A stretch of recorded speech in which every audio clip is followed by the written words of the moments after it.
de là, forcément, j'ai plusieurs messages. Et un message par cible. Ça, c'est la base. Si j'ai pas un message par cible, je suis quasiment sûre que ma com, elle ne marchera pas. Pardon? Public. Ouais, ça c'est...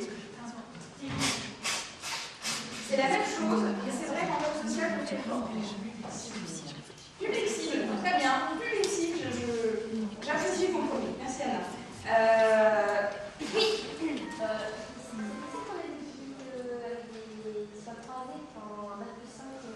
Ah mais évidemment, c'est clairement le cas. C'est clairement le cas, bien sûr. Bien sûr.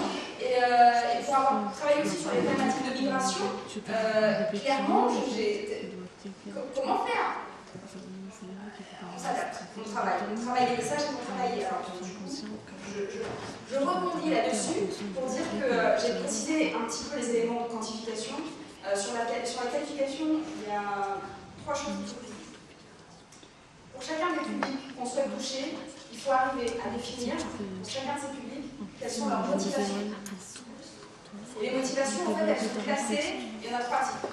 Il y a les motivations hédonistes, les motivations oblatives et les motivations d'auto-expression.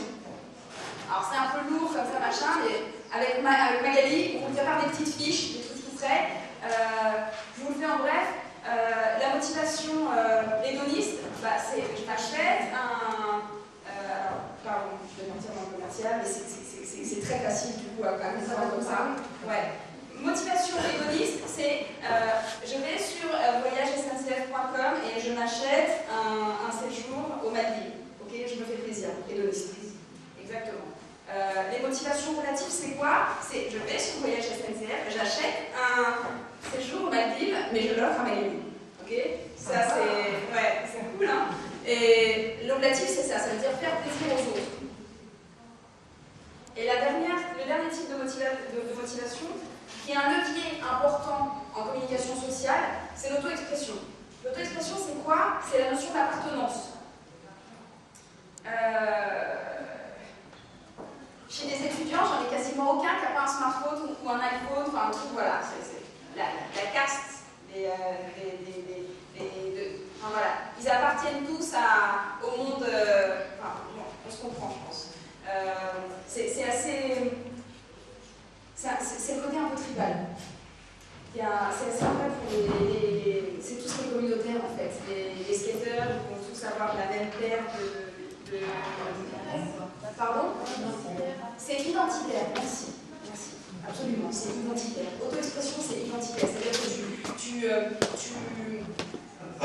vas choisir des codes qui vont représenter ton appartenance à un groupe. Donc clairement, identitaire, ça fonctionne. Oui. Donc, motivation, ça c'est un premier point. Okay. Et ensuite, vous avez tout ce qui est les freins, les peurs et les craintes. Alors, je fais super court parce que j'ai pas le temps de parler. Oui. Il y a vraiment ces principes de motivation qui sont référencés comme motivation. Parce que surtout, quand les gens ont la communication sociale, ça peut être rajouter la motivation d'éthique. Alors, l'éthique, c'est identitaire. C'est horrible, mais c'est vrai.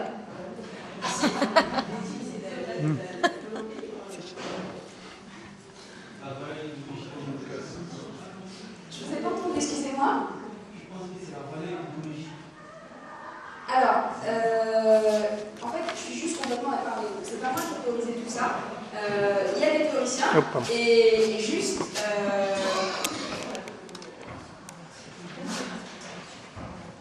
Quand je vous disais que le côté auto-expression, c'est un levier en communication sociale, ça l'est. Parce que justement, un thème, une thématique portée par une ONG, ça a valeur d'identité. Et en auto-expression, en fait. À partir du moment où tu es intéressé par l'environnement et que tu choisis Greenpeace, tu es en auto-expression. Ça va avec ta comment dirais-je, avec justement ton éthique environnementale. Donc, je le conçois qu'on aurait dû ajouter une catégorie supplémentaire.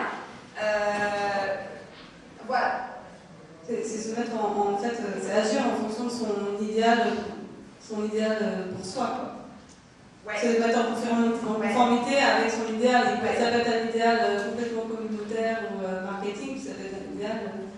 éthique. Absolument, absolument. Ça fonctionne, ce résumé-là fonctionne très bien aussi. Oui, je termine avec les histoires de freins, de craintes. Donc juste, je voulais vous les lister parce que je ne vais pas les détailler. Enfin, bref, comme vous pouvez le voir, c'est des petites fiches comme ça qui sont toutes faites. Dans les risques, il y a les risques économiques, financiers, les risques d'utilisation, les risques sociaux, c'est tout ce qui est la question d'harmonie, de gouvernance, de qu'est-ce que les autres vont penser ici, etc. Vous avez des peurs, vous avez des inhibitions, et dans les freins, il y a les rationnels, les émotifs, les relatifs, les absolus. J'ai absolument pas le temps d'aborder ça. Mais en forme de fiche, très bientôt sur le site de la semaine. Peut-être on peut juste donner un exemple par rapport à la solidarité internationale, sur le concept par exemple de déni ou de culpabilisation. Très court, juste pour que ça parle aux gens concrets par rapport à une thématique.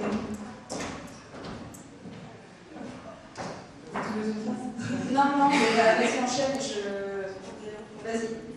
Non, simplement parce que typiquement sur les questions de solidarité internationale, quand on a à présenter à des gens des problématiques qui sont des problèmes derrière, des problèmes d'inégalité, d'injustice, de violation des droits de l'homme, souvent, à la base, même si on n'aborde pas toujours les choses de cette façon-là, on se heurte dans la psychologie des gens, dans la psychologie individuelle, dans la psychologie aussi collective, à des réflexes de déni. Non, je ne veux pas voir ça, c'est trop horrible. C'est pour ça qu'on, dans notre charte, on affirme le fait que le misérabilisme, c'est à éviter, parce que ça donne des réflexes de déni, de rejet de la question, plutôt que de la traiter de façon apaisée et consciente en disant, bon, alors maintenant, comment on fait pour agir. Un exemple tout bête qui vient de campagne de prévention, pas du tout sur ces questions-là, mais qui ont un rapport, c'est il y a eu une expérience de fait sur la prévention sur l'hygiène dentaire. Vous allez dire quel est le rapport. Le rapport derrière, c'est que l'objectif il est collatif. On veut faire évoluer les gens vers un comportement qui soit sain et responsable vis-à-vis d'eux-mêmes. Ça peut être pareil pour vis-à-vis d'autres. Et les trois groupes cibles, le premier groupe cible, on lui a fait une campagne assez soft. Voilà, il faut bien se brosser les dents parce que sinon il peut avoir des petits problèmes, vous irez chez le dentiste, tout ça. Le troisième groupe cible, on lui a fait une campagne catastrophe, attention, pas se brosser les dents, ça peut mener à ça, et tout, avec des images horribles, etc. Et le groupe cible du milieu, c'était un espèce d'intermédiaire. On alerte, on explique les causes, on dit les choses telles qu'elles sont, mais bon, sans en faire des masses. Et en fait, sur la durée, ce qui s'est révélé dans cette étude, c'est que c'est le groupe cible du milieu qui a le mieux intégré le message sur la durée. Parce que le premier, il n'était pas suffisamment alerté pour intégrer la conscience du truc. Et le dernier, il a trouvé ça tellement choquant qu'il a préféré oublier. Son inconscient a rejeté les choses. Ça, c'était des choses que nous vivons tous. C'est trop dur, j'ai déjà mes problèmes, tout ça, je sais que ça n'existe pas, et puis on verra bien ce qui se passe.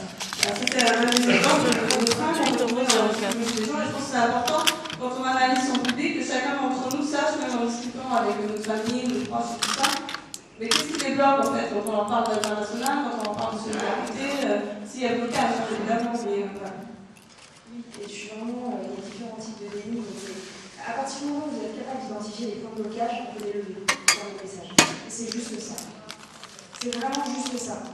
Travailler sur son public, identifier ses points de blocage, c'est s'assurer de trouver les leviers qui vont permettre, enfin les leviers actionnés qui vont permettre justement que le message passe et que le message fonctionne. Et on le voit bien d'ailleurs, si on regarde un petit peu toutes les campagnes des ONG, l'évolution du message, ça a considérablement changé. Aujourd'hui, on travaille à fond sur les idées reçues. Je trouve que c'est pas du tout pour la dernière campagne du CCLD, elle fonctionne bien, je trouve.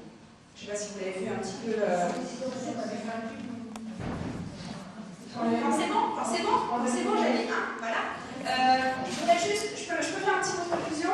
Je voudrais juste dire deux choses. La première, pour cette idée d'adéquation, de réflexion sur la cible, les leviers, sur les publics, les différents types de publics, et quel message à passer en fonction des publics, la com de l'AGEFIP, qui est l'organisme d'appui au recrutement des personnes handicapées. Si vous allez sur le site de l'AGEFIP, vous avez toute la campagne avec, c'est Jamel Debbouze qui a porté la campagne.